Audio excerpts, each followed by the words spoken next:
But I see that Brenda's in the house. So Miss Brenda Jacobson is our next singer. Next singer. Oh my gosh, do you sing, Brenda? Because I just talked about singing. Okay. She's like, no, but she is coming on August 9th. Good thing you told me that. I might have thrown you up on stage. You do But not it's call me okay. singing, that's for sure. Well, you can sing, you can lip sing. We'll have you on stage lip singing. So this is Brenda's book. She has done many books. I think maybe one of the questions will be how many you've done. Brenda Lynn Jacobson. This is a gorgeous art book. Sarah, you would absolutely love the pictures that are in this book. I'm going to just show you some of the artwork that she's done, like just absolutely, there you go, absolutely incredible. So let me tell you a little bit about this incredible woman. She is a feminine quantum course curator. She is an emotional intelligence facilitator. And this is so interesting. Co-founder of over 30 neural gamification card decks. It's like, hey, I had to say that all when and I said it right. So that's pretty good, right? By the way, if you don't know, we like to have fun here. So even if I'm kind of like being a little snarky, I'm just having fun with myself. You can join in if you like. But that's kind of what we do here for the next 8 hours. So she's going to talk a little bit about that. But this woman has put together, does anyone here have a deck, like a card deck, a tarot deck, a happy deck, a 300, those kind of things? She's created 30 of them. So she's been busy. The topic she's going to share with us today is the new version of the best part of ourselves. Oh, the new version of the best part of ourselves. The music that she's loving right now. So this woman is Alberta. She is Canada. If you are familiar with Calgary, a Calgary-born singer, Paul Brandt. That's who she's gigging to right now. And the thing that people would not know about her, interesting. What I just shared with you, a lot of people don't know, is that she has become an artist. People just don't see her like that. So people that she knows and have known her forever. I mean, I was like, send me your book. She's like, okay. I'm like, show me a picture. She's like, okay. I'm like, whoa, like check this out. And her people don't know. So now you do. She is going to be giving a gift to everybody, and that it is an incredible this download, this clear out your chakra meditation has had 40,000 downloads. So she is going to be giving it to everybody for free. It is the quantum highest potential meditation to clear out your chakras. And then she is going to be giving to one lucky person an emotional tarot card deck and book and session, private session, worth $262. So yay. All right. Yeah. Gifts coming out the door. Hello, Brenda. How are you doing today, hon? I'm doing great. Thanks for the great intro. Hey, that's what we do here. And you do it well. Well, thank you. I think I'm going to be sitting here for a while, so we're going to be doing that. Okay, so quantum philosophy. A lot of us know what quantum is. A lot of us know what philosophy is. We could kind of maybe think about what it is. Maybe you can help us with that. So please explain what that is. Well, I work in the quantum feminine, which really to me is the new world. It's the present. Oh, did I just get rid of you? No, oh, you are. Can't get rid of that easy. It's just the present and the future of this new world that's coming in. Humanity is moving into this really untapped field of intuitive power, energetic alignment, and just that heart-centered leadership is where we're going. And I'm just thrilled with it. I have been promoting this since my early days in corporate C-suite. But we're really looking at women leading this charge. It's a space where intuition meets strategy, where our softness becomes the strength, and where that inner frequency really shapes our outer reality. So there's a quote that I love. One of my favorite quotes is Albert Einstein, and he said, "The intuitive mind is a sacred gift, and the rational mind a faithful servant. We've become a society that honors the servant but has forgotten the gift." But not anymore, not with the inflow of the quantum feminine, because it moves the pendulum to where we really honor that the gift of intuition, but we partner with the servant to create this brilliant new world that we're all stepping into. Wow. Okay. So in terms of when you say that this can expand the best part of ourselves, can Yeah. you explain that a little bit, maybe some layman terms? So for people that are not familiar with this philosophy can go, well, that's great. And, most of us know Albert's work, Yeah, yeah. right? We know his work. Actually, his wife was a scientist, for those of you that didn't know. So I'm sure there was some conversation. But so how does that activate? How does this make us bring out the best part of ourselves? I think that when we're moving into this, what I said, this untapped field that really supports our intuition, it amplifies that aspect of ourselves that is the absolutely most aligned with our higher truth, with the parts of us that are wise, intuitive, compassionate, creative, and really, really deeply powerful. The quantum feminine space isn't just about fixing something that's broken within us. It's about activating we already are, that wholeness about us that lives within there that we really haven't tapped into. Okay, so I'm assuming you're going to tell us how to tap into that because we've had many conversations and I'll hear you talk or I've seen you speak many times. You're fantastic. And you describe it as limitless, right? Yeah. That you yourself have been to a state of limitless as this work. I'm sure a lot of us have seen the movie. They're like, Yeah. where, some of us will say anything is possible, make magic happen. So how did you get to a state of limitless? And then I'm going to ask you, how do we do that? You do that. Yeah. How do we do that? For me, it was a difficult journey. I started this journey way back at the turn of the century when the energy was much heavier, much denser. It took us so much longer to accomplish what we can accomplish in mere minutes today. So I started that, and I was getting these intuitive hits to get out of my corporate position. I was in the C-suite for 2 decades, and I was told it's time to quit. And I'm going, no, no, no, I like the paycheck. I can't leave the paycheck. I can leave the job easy enough, but the paycheck, no, no, no, I can't do without that. And I have this argument with my guides in my head. I felt like I was psychotic at times, yes, you can. No, I can't. Yes, you can. No, I can't. And I was really, really good at ignoring them. And it was like my guides just got fed up with me one day, and I was out skiing out at Lake Louise, and I caught an edge and I fell 3,000 feet down a mountain. I think I was pushed 3,000 feet down a mountain because there's a whole bunch of stuff that supports that. But that put me on the couch for about 5 years recovering from that. And then I was out of my corporate position. I didn't have a choice coming out. But it was during that time, it became probably one of the greatest gifts that I was given in my life, because that was what forced me to move out of a path that was not serving me and that I was not serving humanity in any way, shape, or form, counting other people's money.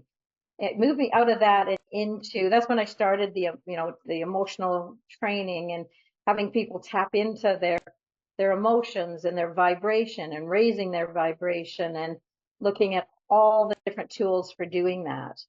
So now that's kind of what I do now, is help people move into that space, and it's so much easier today than it was over the last 20 years. No, I can hear you, sister. So when you say 5 years, I hear people breathe, even though I can't hear them Yeah. because they're all muted. Like I saw this, and I think a lot of us have had that conversation or shared that on stage where, our mess to our message, Yeah. hopeless to hopeful and all of that. But those things that really stop you. 5 years is a big Yeah. stop. 5 years It was is a big. hard stop. Yeah. Yeah. But it's what I took. I got the small nudges. I got the big bats came out. I was doing martial arts and I got a knee to the jaw and dislocated this and killed off all my teeth on this side of my head. Laid me up for a little bit, but then I was right back in ignoring everything that came. So this is what was necessary for me. Wow. Wow. Well, we're so glad that you're here, and I can see how you would feel like things are limitless. Mhm. So when you talked about how you get there, so and I know that you say tools, and absolutely things are much, more accessible. You Yeah. can find things. There is yoga classes and meditation classes. Yeah. And I remember when we had our first holistic center, we had 2 brochures, and we had to put reflexology on the kind of, brochure you kept under the counter, Yeah. because even reflexology was like, yeah, let's Yeah. just have some sports massage and call it a day. That was quite interesting. So here you are now. Were you able to access, and how did you find out about these things that could heal you? And then what was the turning point for you to decide to do it yourself? Like, where did it come from? I mean, you made 30 decks, my friend. You made 30 Yeah. decks. That wasn't a maybe. No, no, it wasn't. It's, I started this journey, like I say, back at the turn of the century when I was a CFO, and I started teaching meditation and teaching about the chakras but like you said, you did not ever let that, you didn't show up in the boardroom or on the executive team as the only woman there and start talking chakras. And even back then, you didn't even start talking meditation. So I kept them very, very separate. And but where the real turning point for me was, it started when I was in my recovery from that. I couldn't, the reason I know that it happened deliberately is because what I did was I knocked my head where it sits at C1. I knocked it off by 34 degrees. I walked around like that for a year while every system in my body broke down. But it threw my brain chemistry off. But what I laugh about is, as a chief financial officer, it mostly affected the part of my brain that processes numbers. So, so I could not add 2 and 2 together, and I couldn't figure out how to work my calculator to add 2 and 2 together. That was such a clear sign that this was the kick to get me out of that role and into something different. But with the emotional, so the first tangible step in that was the emotional intelligence, which was still corporate friendly. But the reason that I went that direction is because when I reflected back on my journey of recovery, my physical body healed in about 2 years. I could walk again. I could manage, the pain was manageable. I had a, like a new normal type of life. But what I realized is I didn't know how to deal with the emotional trauma that had come along with that experience. The end of my career, the end of my job, of my paycheck, of my body. I didn't have the strength to get out in nature, to hike or to bike or to kayak, or all the things that I was doing before I couldn't do anymore. Most of my friends disappeared because I couldn't get off the couch.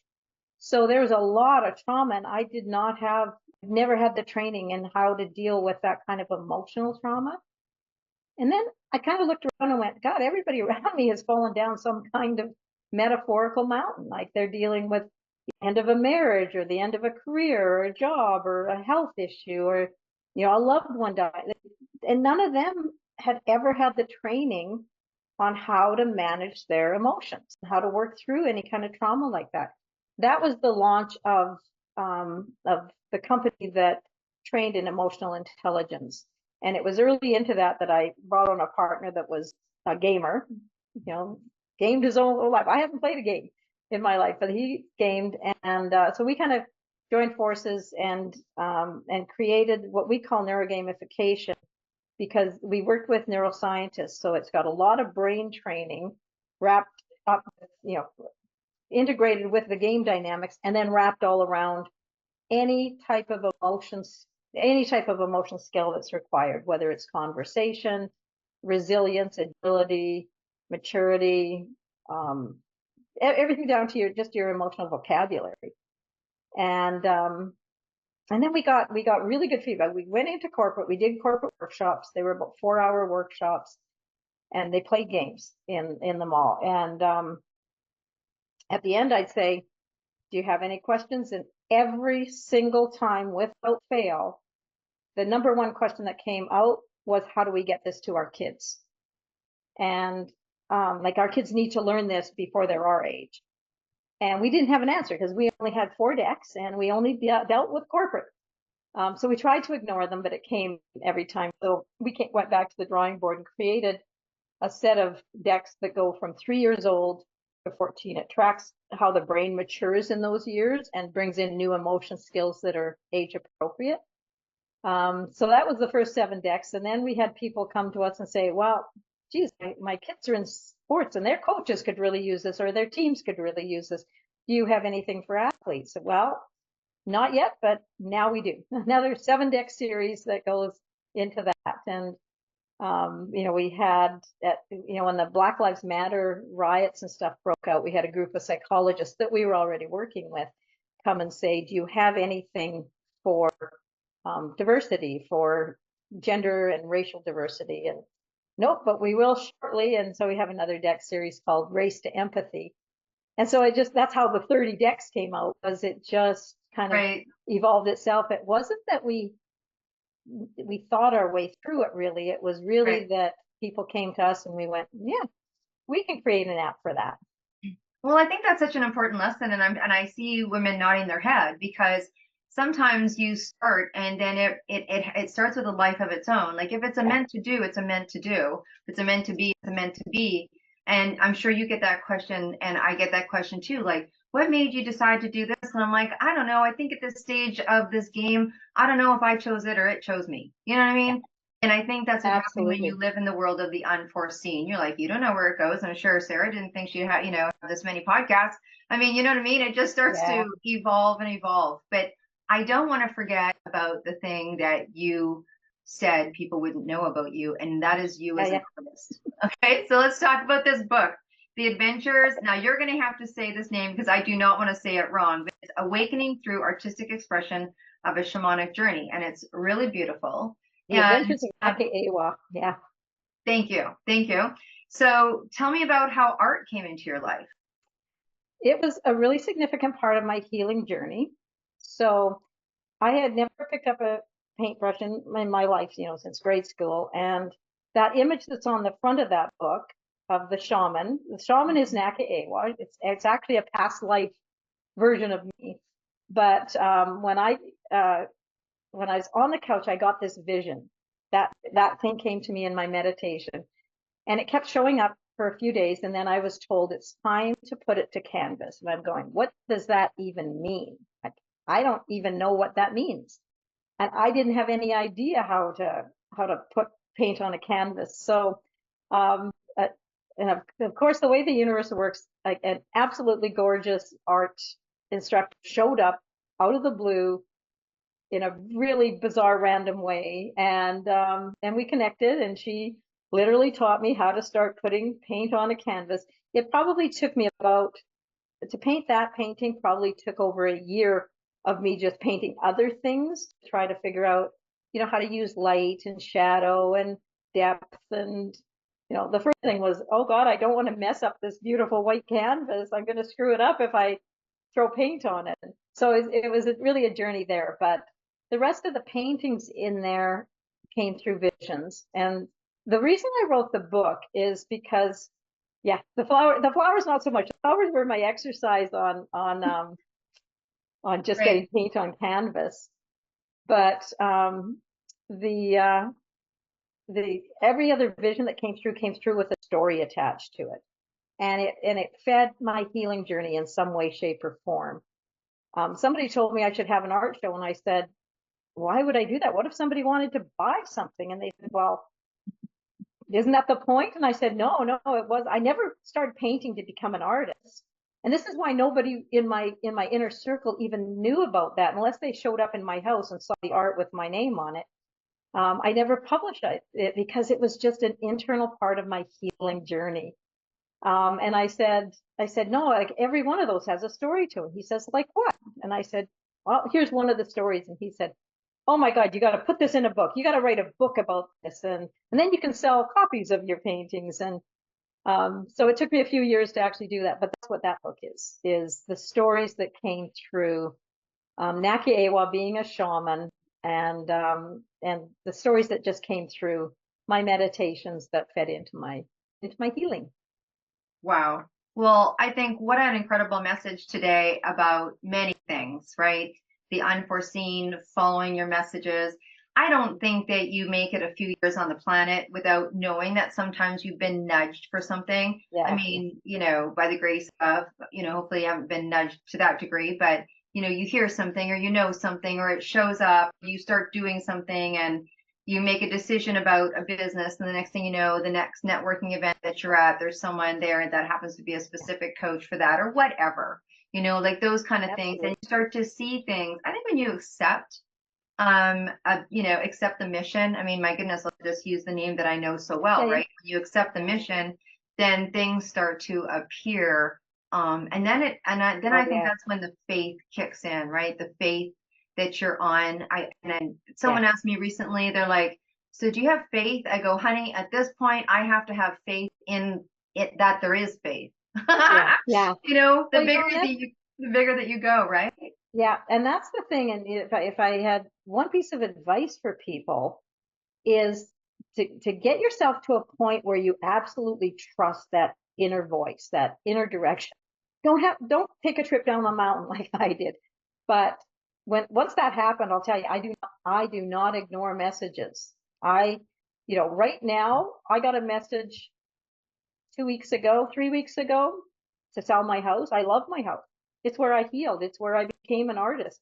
My house is going on the market. I have no idea where I'm going to live. I have no idea where I'm going to go, but I do not. And my daughter said, "You don't have to sell it." I said, "Yeah, I asked. I have clarity on whether I'm staying here, going, selling, renting, like what's up." And I got sell really clearly. And so it's going on the market. And, I Right. just don't ignore that. And I know that in letting go, one of the things I do in my courses, I teach people how to move through attachments and how to assess. Like everybody's attached to thousands of things, but assessing, what are you attached to? Is it serving you? Is it limiting you? Mm, Um, and being able to then figure out how to resolve anything that's limiting you. It could be that you need a conversation. It could be that you have to let it go. It could be any number of things. hmm But those are the anchors that are holding you in the old world.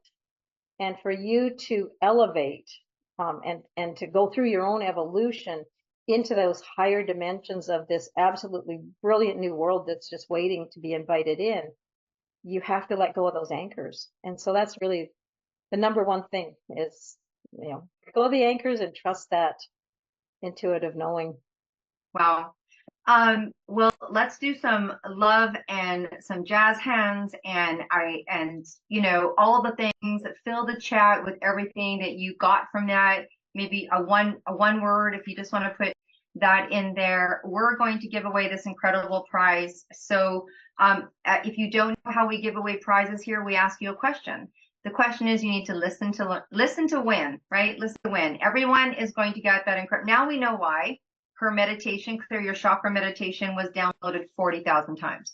I'm thinking So it's kind of good. You yeah, might. can I just say that there is a landing page. The meditation that's tied to this is Becoming Limitless. It really takes people into the quantum realm and helps them create their new life. The chakra one is for my talk tomorrow, Okay. but they're Well, all on the you same have to page. come back tomorrow. Yeah, yeah, come back Okay. tomorrow. Come back tomorrow. But you got one called Limitless. So I think that's awesome. So the Yeah. question is, put your email and the address and the answer. She talked about she didn't know that she was an artist. And so she found this art teacher appeared, a beautiful art teacher, and this teacher taught her different things about painting. And before she was able to, present this picture to the world, it took her how long? I'll make it easy for you. How many years did it take her to paint this picture? Put that answer in your email and let's do like another round. Thank you, sister. We will see you tomorrow with a completely different topic. So hang out and have conversations. Please put your information in the chat and all the things. So with that being said, Katie, I am going to go over to you. What do you think, girl? That was amazing because I think so many times we get those messages and we don't listen. We kind of question, what? Why did I think that? And sometimes you got to, hopefully we don't all have to go down the hill, but yeah, we need to trust those messages that there's more out there for us. I love that, being in tune with that. Mm-hmm. Yeah. That was really incredible. I had a flash of a time when I had a final message, You know what I mean? And I had been debating something for a long time. My girlfriends were trying to help me figure it out. And then I was just sitting there in my vanity putting on my makeup one day. And literally it was like, da da da da, enough already. I was like, okay, thank you very much. But, we go through that human experience to get to the other side, right?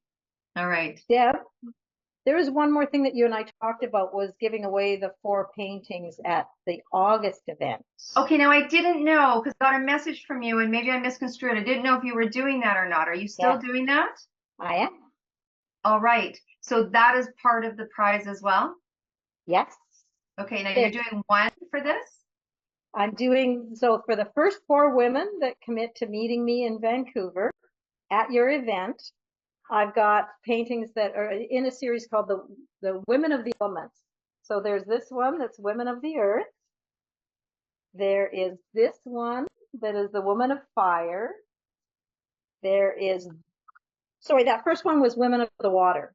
Okay. This is Woman of the Earth. Ooh, nice. And this one is the Woman of Air. Oh, beautiful.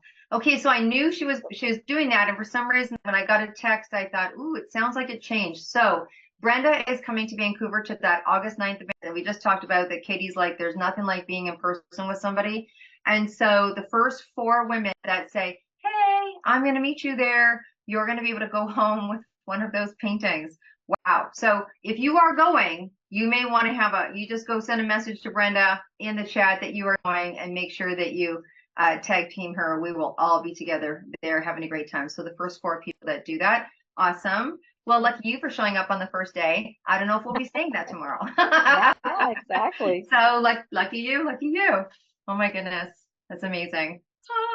All right. Thank you so much, Brenda. We so appreciate that. You're so welcome. All right.